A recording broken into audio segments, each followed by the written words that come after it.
Capítulo 47. Harriet, pobre Harriet. Estas eran las palabras que compendiaban las tristes ideas de las que Emma no podía liberarse, y que para ella constituían el peor de los males de aquel caso. Frank Churchill se había portado muy mal con ella, muy mal en muchos aspectos, pero lo que le hacía estar más encolerizada con él no era solo su proceder para con ella. Lo que más le dolía era la confusión a que la había inducido respecto a Harriet. Pobre Harriet. Por segunda vez iba a ser víctima de los errores y del afán de casamentera de su amiga. Las palabras del señor Knightley habían sido proféticas cuando le había dicho en cierta ocasión: «Emma, usted no es buena amiga para Harriet Smith». Ahora temía que solo le hubiera causado males. Claro que esta vez no podía acusarse, como la anterior, de haber sido la única y exclusiva responsable de la desgracia. Entonces había insinuado la posibilidad de unos sentimientos que, de otro modo, Harriet nunca se hubiera atrevido a concebir, mientras que ahora Harriet había reconocido su admiración y su predilección por Frank Churchill antes de que ella hubiese insinuado nada acerca de la cuestión. Pero se sentía totalmente culpable de haber alentado unos sentimientos que hubiese debido contribuir a disipar. Hubiese podido evitar que Harriet se complaciera en esta idea y alimentara esperanzas. Su influencia hubiera bastado para ello, y ahora se daba perfecta cuenta de que hubiese debido evitar aquella situación. Comprendía que había estado exponiendo la felicidad de su amiga sin tener motivos lo suficientemente sólidos. De haberse guiado por el sentido común, hubiese dicho a Harriet que no debía permitirse pensar en él, que había una sola posibilidad entre 500 de que Frank llegase alguna vez a interesarse por ella. Pero me temo, añadía para sí, que sentido común no he tenido mucho. Estaba muy enojada consigo misma, y de no estar enojada también con Frank Churchill, su estado de ánimo hubiese sido mucho peor. En cuanto a Jane Fairfax, por lo menos podía desentenderse de sentir inquietud por ella. Harriet le preocupaba ya suficientemente. No necesitaba, pues, seguir preocupándose por Jane, cuyos problemas y cuya falta de salud, como tenían, por supuesto, el mismo origen, debían tener igualmente la misma curación. Su vida de penurias y de desgracias había terminado. Pronto recuperaría la salud, sería feliz y disfrutaría de una buena posición. Emma comprendía ahora por qué su solicitud por ella había sido desdeñada. Aquella revelación había aclarado otras muchas cuestiones de menor importancia. Sin duda, la causa habían sido los celos. Para Jane, ella había sido una rival, y lógicamente todo lo que quisiera ofrecerle como ayuda o atenciones tenía que rechazarlo. Dar un paseo en el coche de Hartfield hubiese sido una tortura. El arrurrús procedente de las alacenas de Hartfield hubiese sido un veneno. Lo comprendía todo, y cuando lograba desprenderse de los sentimientos injustos que le inspiraba su orgullo herido, reconocía que Jane Fairfax merecía sobradamente todo el encubrimiento y la felicidad que sin duda iba ahora a tener. Pero la pobre Harriet era un reproche viviente para ella. No podía dedicar sus atenciones a nadie que lo necesitase más. A Emma le dolía infinito que en esta segunda decepción fuese aún más grave que la primera, teniendo en cuenta que esta vez sus aspiraciones eran mucho mayores. Debía hacerlo. Y a juzgar por los poderosos efectos que aparentemente aquel enamoramiento había producido sobre el espíritu de Harriet, impulsándola al disimulo y al dominio de sí misma, así era. Sin embargo, debía comunicarle aquella penosa verdad lo antes posible. Al despedirse de ella, el señor Weston la había caminado a guardar en secreto. Por ahora, le había dicho, todo este asunto debe seguir en secreto absoluto. El señor Churchill lo ha exigido así como muestra de respeto por la esposa que ha perdido hace tan pocos días, y todos estamos de acuerdo en que es a lo que nos obliga el decoro más elemental. Emma lo había prometido, pero a pesar de todo, Harriet debía ser una excepción. Creía que este era un deber superior. A pesar de su mal humor, no pudo por menos de encontrar casi ridículo el que ahora tuviera que dar a Harriet la misma penosa y delicada noticia que la señora Weston acababa de darle a ella misma. El secreto que con tanto miedo se le había comunicado Ahora era ella quien con no menos intranquilidad debía comunicarla a otra persona. Sintió acelerarse los latidos de su corazón al oír los pasos de Harriet y su voz. Pensó que lo mismo debía de haberle ocurrido a la pobre señora Weston cuando ella entraba en Randalls. Ojalá la conversación tuviera un desenlace igualmente feliz, pero por desgracia de ello no había ninguna posibilidad. Bueno, Emma, penetrando apresuradamente en la estancia, ¿no te parece la noticia más extraordinaria que jamás se ha oído? ¿A qué noticia te refieres?, replicó Emma, incapaz de adivinar por su aspecto o su voz si Harriet se había enterado de algo. Lo de Jane Fairfax. ¿Has oído alguna vez una cosa tan rara? No tienes que tener ningún reparo en confesármelo porque el señor Weston ya me lo ha dicho todo. Acabo de encontrarle. Me ha dicho que era un secreto para todos, y por lo tanto yo no pensaba decírselo a nadie excepto a ti, pero me ha dicho que ya lo sabías. ¿Qué te ha contado el señor Weston?, preguntó Emma, aún sin saber qué pensar. Pues me lo ha contado todo. Que Jane Fairfax y el señor Frank Churchill van a casarse, y que han estado prometidos en secreto desde hace mucho tiempo. Qué cosa tan rara, ¿verdad? Ciertamente era muy raro. La reacción de Harriet era tan extremadamente rara que Emma no sabía cómo interpretarla. Parecía como si su carácter hubiese cambiado por completo, como si se propusiera no demostrar ninguna emoción, ninguna decepción, ningún interés especial por aquel hecho. Emma la contemplaba muda de asombro. ¿Tú suponías, preguntó Harriet, que estaban enamorados el uno del otro? Bueno, a lo mejor tú sí que lo supusiste, como sabes leer también, dijo ruborizándose, y en los corazones de todo el mundo, pero nadie más. Te prometo, dijo Emma, que empiezo a dudar de que tengas semejante don. Pero, Harriet, ¿cómo puedes preguntarme en serio si yo suponía que estaba enamorado de otra mujer, cuando, si no de un modo declarado, sí tácitamente, te estaba alentando a concebir esperanzas? Hasta hace una hora nunca he tenido ni la menor sospecha de que el señor Frank Churchill se sintiese atraído por Jane Fairfax. Puedes tener la seguridad de que si yo hubiese sospechado algo de este tipo, te hubiera prevenido de acuerdo con mis sospechas. ¿A mí?, exclamó Harriet, ruborizándose llena de asombro. ¿Por qué tenías que prevenirme? ¿No supondrás que yo me interesaba por el señor Frank Churchill? No sabes lo que me alegra oírte hablar de este asunto con tanta serenidad, replicó Emma sonriendo. Pero no pretenderás negarme que hubo una época, que por cierto no está aún muy lejos, en que me diste motivos para suponer que te interesabas por él. ¿Por él? No, nunca, querida Emma. ¿Cómo pudiste entenderme tan mal?, dijo Harriet, volviendo el rostro, muy dolida. Harriet, exclamó Emma, después de un momento de pausa. ¿Qué quieres decir? Por lo que más quieras, dime qué has querido decir. ¿Que te he entendido mal? Entonces, tengo que suponer... No pudo seguir hablando. Había perdido la voz, y se sentó esperando con ansiedad a que Harriet contestara. Harriet, que estaba de pie, a cierta distancia, volviéndole la espalda, tardó unos minutos en hablar, y cuando por fin lo hizo, su voz estaba tan alterada como la de Emma. Nunca me hubiese parecido posible, empezó diciendo, que me entendieras tan mal. Ya sé que acordamos que nunca le nombraríamos, pero teniendo en cuenta lo infinitamente superior que es a todos los demás, nunca hubiese creído posible que creyeras que me refería a otra persona. ¿El señor Frank Churchill? Nadie puede fijarse en él estando presente el otro. Creo que no tengo tan mal gusto como para pensar en el señor Frank Churchill, que no es nadie al lado de él. Y que tú hayas tenido esta confusión, no le entiendo. Estoy segura de que si no hubiera creído que tú aprobabas mis sentimientos y que los alentabas, al principio hubiese considerado casi como una presunción excesiva por mi parte el atreverme a pensar en él. Al principio, si no me hubieras dicho que cosas más difíciles habían ocurrido, que se habían celebrado matrimonios más desiguales, estas fueron las palabras que empleaste. De haberme dicho todo esto, yo no me hubiera atrevido a tener esperanzas, no lo hubiera considerado posible.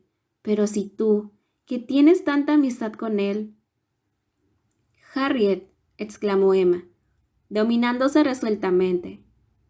Es mejor que ahora nos entendamos las dos, sin que haya posibilidad de que volvamos a equivocarnos otra vez. Estás hablando del señor Knightley, ¿no? Desde luego, no podía haber pensado en nadie más, y creía que tú debías de saberlo. Cuando hablamos de él no podía quedar más claro. No tan claro, replicó Emma, con forzada calma, porque todo lo que entonces dijiste me pareció que se refería a una persona distinta. Casi hubiera podido asegurar que había citado al señor Frank Churchill. Recuerdo perfectamente que se habló del favor que te había hecho el señor Frank Churchill a defenderte de los gitanos. Oh, Emma, ¿cómo olvidas las cosas? Mi querida Harriet, recuerdo muy bien lo que en substancia te dije en aquella ocasión. Te dije que no me extrañaba que te hubieses enamorado, que teniendo en cuenta el favor que te había hecho era la cosa más natural del mundo. Y tú estuviste de acuerdo. Y dijiste con mucho apasionamiento que estabas muy agradecida. Incluso mencionaste las sensaciones que tuviste al verle venir en tu ayuda. Fue una impresión que me quedó grabada en la memoria. Querida, exclamó Harriet, ahora me acuerdo de lo que quieres decir, pero es que yo entonces estaba pensando en algo muy diferente. No me refería a los gitanos ni al señor Frank Churchill. No, adoptando un tono más solemne. Pensaba en otra circunstancia más importante. Pensaba en el señor Knightley acercándose e invitándome a bailar, después de que el señor Elton se negó a bailar conmigo, cuando no había ninguna otra pareja en el salón. Este fue el gran servicio que me prestó. Esa fue su noble comprensión, su generosidad. Eso fue lo que hizo que empezara a darme cuenta de que estaba muy por encima de todos los demás seres de la tierra. ¡Santo cielo!, exclamó Emma. ¡Qué error más desgraciado! ¡Qué lamentable! ¿Y ahora qué puede hacerse? ¿No me hubieras alentado si entonces hubieses sabido a lo que me refería? Por lo menos ahora mi situación es peor por lo que hubiera sido de haberme tratado de la otra persona. Y ahora es posible. Hizo una breve pausa. Emma no se veía con ánimos para hablar. Emma, no me extraña, siguió diciendo, que veas una gran diferencia entre los dos, tanto en mi caso como en el de cualquier otra. Debes pensar que está infinitamente mucho más por encima de mí que el otro. Pero yo espero, Emma, que suponiendo que si, por extraño que pueda parecer, ya sabes que fueron tus propias palabras, cosas más difíciles han ocurrido, matrimonios más desiguales se han celebrado, que el que hubiera podido celebrarse entre Frank Churchill y yo, y por lo tanto me parece que sí, incluso una cosa así puede haber ocurrido antes de ahora, y si yo fuese tan afortunada, tanto que, si el señor Knightley llegara, si a él no le importara la desigualdad, confío, querida Emma, que tú no te opondrías, que no nos crearías dificultades, pero estoy segura de que eres demasiado buena para hacer una cosa así. Harriet estaba de pie, junto a una de las ventanas. Emma se volvió para lanzarle una mirada llena de consternación y dijo rápidamente: ¿Tienes algún indicio de que el señor Knightley corresponde a tus sentimientos? Sí, replicó Harriet, con humildad pero sin temor. Puedo decir que sí lo tengo. Inmediatamente Emma desvió la mirada y durante unos minutos permaneció en silencio, meditando, con los ojos fijos. Unos pocos minutos bastaron para revelarle lo que había en su propio corazón. Una inteligencia como la suya, una vez concebió una sospecha, hacía rápidos progresos hacia su objeto. Emma suponía, admitía, reconocía toda la verdad. ¿Por qué era mucho peor que Harriet estuviera enamorada del señor Knightley en vez de estarlo de Frank Churchill? ¿Por qué aquella contrariedad adquiría proporciones tan enormes con el hecho de que Harriet tuviera esperanzas justificadas de ser correspondida? Una convicción se abrió paso con la celebridad de una flecha en el ánimo de Emma. El señor Knightley solo podía casarse con ella. En aquel corto espacio de tiempo, comprendió cuál había sido su conducta y vio claro en su propio corazón. Lo vio todo con una lucidez como hasta entonces nunca había tenido. Qué mal se había estado portando con Harriet. Con qué falta de atención y de delicadeza. Qué insensato y qué cruel había sido su proceder. ¿Cómo había podido dejarse llevar por aquella ceguera, aquella locura? Se daba perfectamente cuenta de lo que había hecho y estaba tentada de aplicarse a sí misma los términos más duros. Sin embargo, un resto de respeto por sí misma, a pesar de todas sus culpas, la preocupación por salvar las apariencias y un intenso deseo de ser justa para con Harriet. No necesitaba compasión la muchacha que se creía amada por el señor Knightley, pero era justo que ahora ella no pudiera sentirse dolida al verse tratada con frialdad.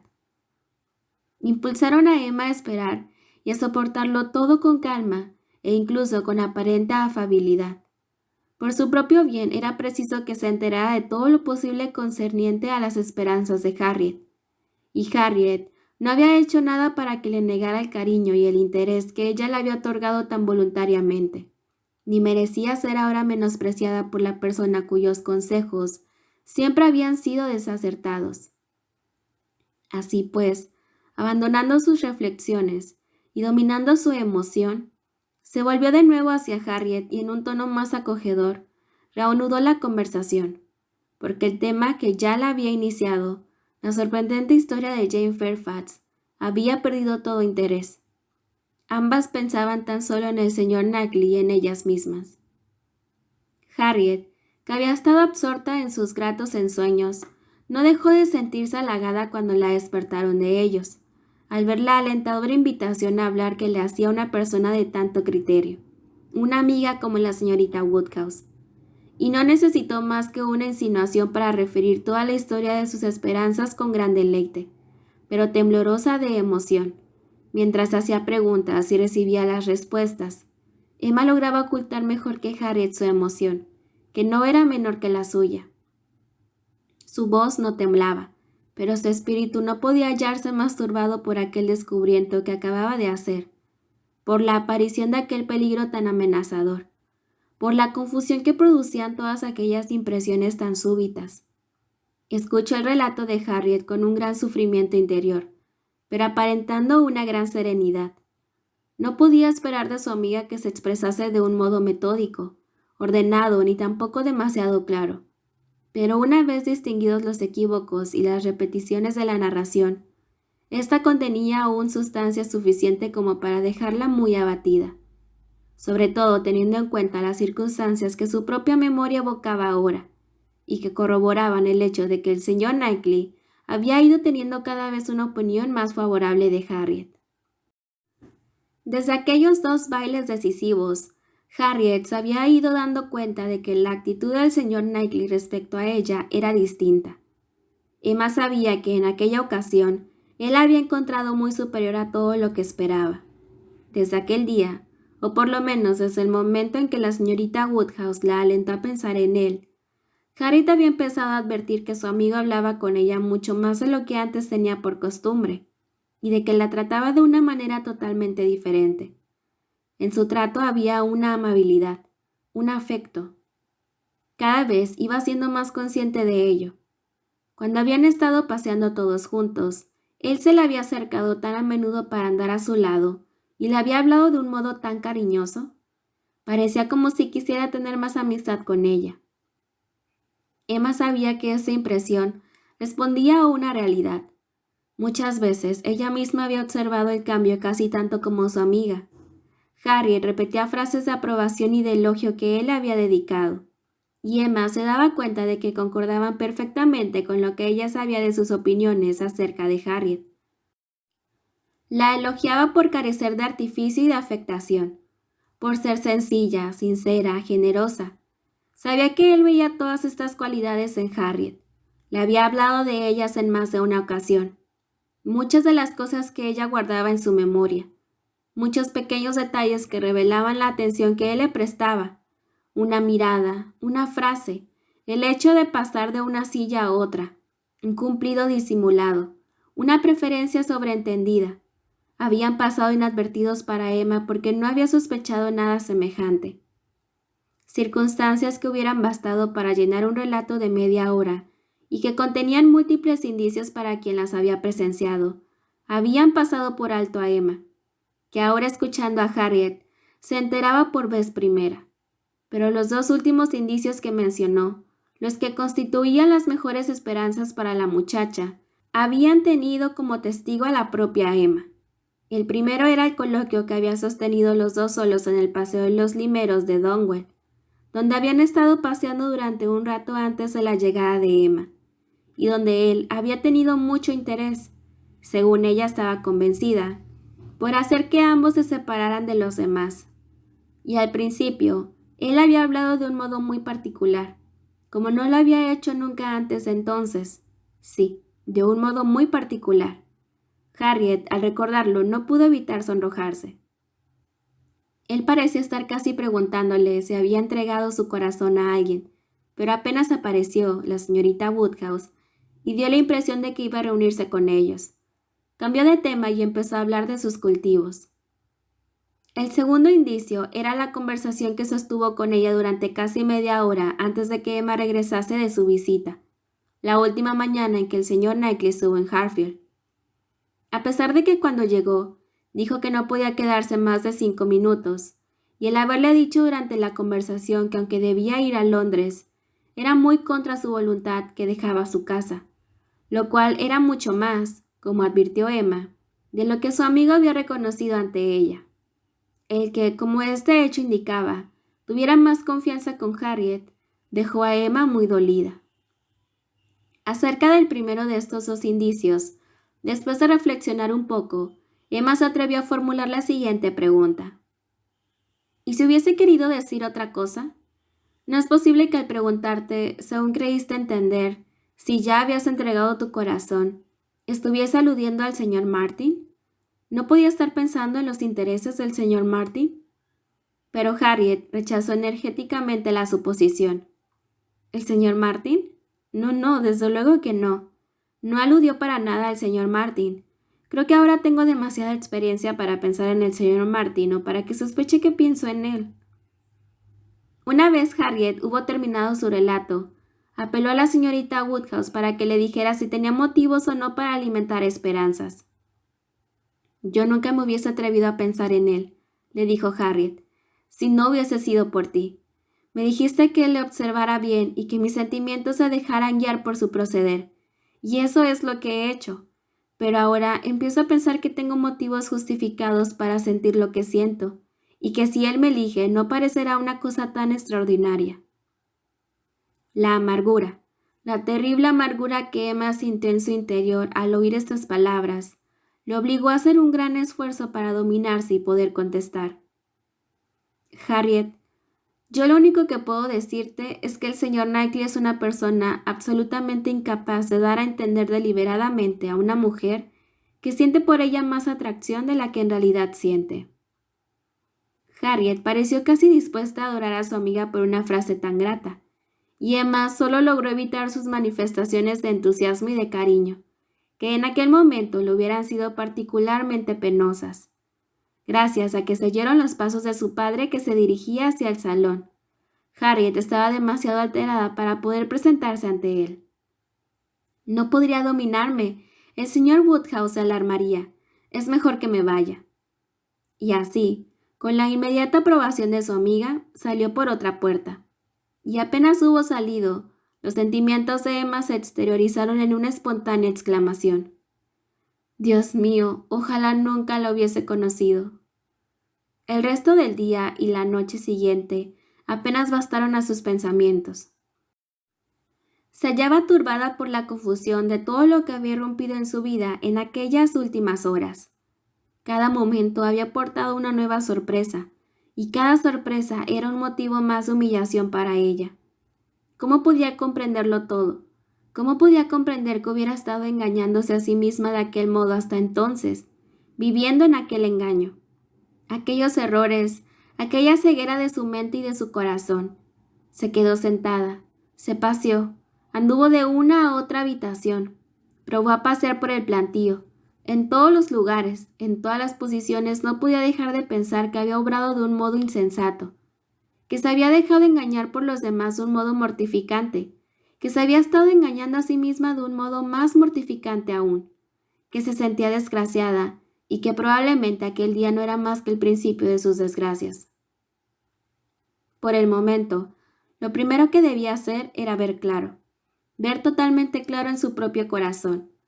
Hacia este objetivo tendieron todos los momentos de ocio que le permitían tener sus obligaciones para con su padre, y todos los momentos de involuntario ensimismamiento. ¿Cuánto tiempo hacía que sentía aquel afecto por el señor Knightley, y ahora sus sentimientos le revelaban con toda evidencia? ¿Cuándo había empezado a ejercer su influencia aquella clase de influencia sobre ella? ¿Cuándo había conseguido ocupar en su afecto el lugar que Frank Churchill, por un breve espacio de tiempo, había ocupado también? Intentó recordar, comparó a los dos. Les comparó según la estimación que había sentido por cada uno de ellos desde la época en que conoció a Frank, y como tarde o temprano hubiera tenido que compararlos. Qué feliz ocurrencia hubiese tenido si se le hubiera ocurrido antes hacer aquella comparación. Se daba cuenta de que en todo momento había considerado al señor Knightley como infinitamente superior al otro, que en todo momento había sentido por él un afecto mucho mayor. Se daba cuenta de que al convencerse a sí misma de lo contrario, al imaginarse que así debía ser y obrar en consecuencia, se había engañado, ignorando totalmente lo que había en su propio corazón, y en resumen, que en realidad nunca había sentido la menor atracción por Frank Churchill. Esta fue la conclusión de sus primeras reflexiones. Esta fue la primera convicción sobre sí misma a la que llegó respondiendo a las primeras preguntas que se había formulado. Y sin que necesitara mucho tiempo para ello, se sentía un tiempo enojada y apenada, y se avergonzaba de todos sus sentimientos, menos del que acababa de descubrir, su afecto por el señor Knightley. Todo lo demás que encontraba en su interior le repugnaba. Con una imperdonable vanidad, se había creído poseedora del secreto de los sentimientos de todo el mundo. Con una execrable arrogancia, se había propuesto arreglar las vidas de todo el mundo, y se había demostrado que se había equivocado en todo, y ni siquiera no había hecho nada, porque había provocado desgracias. Había traído la desgracia a Harriet. A ella y mucho se temía que también al señor Knightley. Si aquella unión, la más desigual de todas las que podían imaginarse, llegaba a ser una realidad, ella sería la responsable de haberla alentado en sus inicios, porque solo podía pensar que aquel mutuo afecto no había nacido de otra cosa que de la actitud de Harriet. Y aunque no hubiera sido así, él nunca hubiera llegado a conocer a Harriet de no ser por las fantásticas imaginaciones de Emma. El señor Knightley y Harriet Smith. Una unión como para hacer olvidar el asombro que pudiera producir cualquier otro enlace. Al lado de este, el enamoramiento entre Frank Churchill y Jane Fairfax era una cosa corriente, vulgar, que no despertaba ninguna sorpresa ni ofrecía ninguna disparidad, que no se prestaba a decir ni a comentar nada. El señor Knightley y Harriet Smith. ¿Cómo iba a encumbrarse ella y cómo iba a rebajarse él? A Emma le horrorizaba pensar en cómo iba a desmerecer su amigo en la opinión general. Le horrorizaba prever las sonrisas, las burlas, las mofas que serían a sus expensas, la humillación y el desdén de su hermano, las 1000 dificultades que aquello representaría para él mismo. ¿Era posible? No, no lo era. Y sin embargo, estaba lejos, muy lejos de ser algo imposible. ¿Sería la primera vez que un hombre de grandes prendas se sintiese atraído por una mujer muy inferior a él? ¿Sería la primera vez que alguien, quizá demasiado ocupado en sus negocios para buscar por sí mismo, se dejase seducir por una muchacha interesada en agradarle? ¿Sería la primera vez que ocurriría en el mundo algo desproporcionado, inconsciente, incongruente, y que un azar o unas circunstancias, como causas segundas, dirigiesen el destino humano? Ojalá no se le hubiera ocurrido nunca la idea de querer mejorar la posición de Harriet. Ojalá lo hubiera dejado en el puesto que debía ocupar y que él siempre le había dicho que era el suyo. Ojalá nunca hubiese cometido una insensatez que no tenía palabras bastantes para expresar, que se hubiese casado con un joven irreprochable, que la hubiese hecho feliz y respetada dentro del género de vida al que debía pertenecer, y no hubiese ocurrido nada de todo aquello. No se hubieran producido ninguna de aquellas terribles consecuencias. ¿Cómo había sido posible que Harriet se hubiera atrevido a pensar en el señor Knightley? ¿Cómo podía atreverse a imaginar que era la elegida de un hombre como aquel, antes de que él se lo asegurara formalmente? Pero Harriet era menos humilde, tenía menos escrúpulos que antes. Parecía sentirse menos inferior, tanto intelectualmente como de posición social. Había parecido admirarse más de que el señor Elton accediera a casarse con ella, de que fuese el señor Knightley quien lo hiciese. Pero, ¿no era esta también su propia obra? ¿Quién sino ella se había preocupado tanto por conseguir que Harriet se valorase a sí misma? ¿Quién sino ella le había inculcado que iba a encumbrarse socialmente dentro de lo que fuera posible y que tenía grandes condiciones para aspirar a una situación mucho más elevada? Si Harriet había dejado de ser humilde para ser vanidosa, esta era también obra suya.